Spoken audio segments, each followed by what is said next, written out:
This person asked a really good question. I made a TikTok about Jim Crow laws a little while ago, and they asked, where did the name Jim Crow come from for Jim Crow laws? I'm going to answer it, but before I do, just kind of a content warning for Black people. Proceed with caution because this may be upsetting.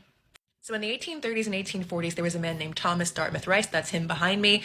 Thomas Dartmouth Rice was a famous American playwright. He was famous specifically for creating these plays that depicted Black people. They were not actually Black people. They were white people who wore blackface.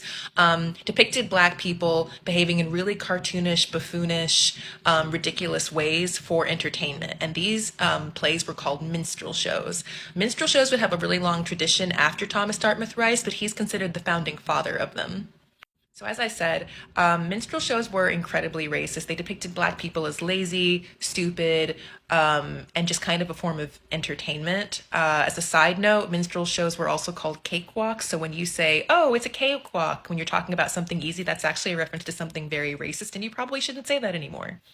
Minstrel shows began in the 1830s, but the tradition of minstrel shows actually endured well into the 1900s, well past the Civil War era. They were immensely popular. One of the most famous characters that Thomas Dartmouth Rice created from his minstrel shows was a caricature called Jim Crow. And Jim Crow was the very stereotypical, very racist depiction of a Black man. This is actually a picture of the original Jim Crow caricature.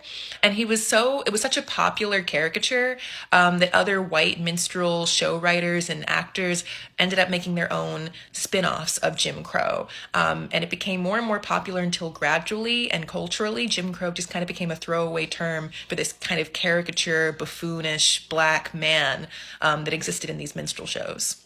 So after the end of the Civil War in the 1860s, technically Black people were emancipated and technically they were supposed to be afforded all rights that any American citizen could have. However, a lot of legislators in the South were obviously unhappy with this outcome, and so they came up with a set of laws deliberately designed to enforce segregation and to make sure that Black people still existed as second-class citizens in most of their societies. There's no official record for when and how these became referred to as the Jim Crow laws, but that's what they were called. And these were laws that prohibited interracial marriage, prohibited integrated public areas for people of color and white people. By the way, these Jim Crow laws didn't just affect Black people, they impacted anybody who was not a white Anglo-Saxon Protestant person.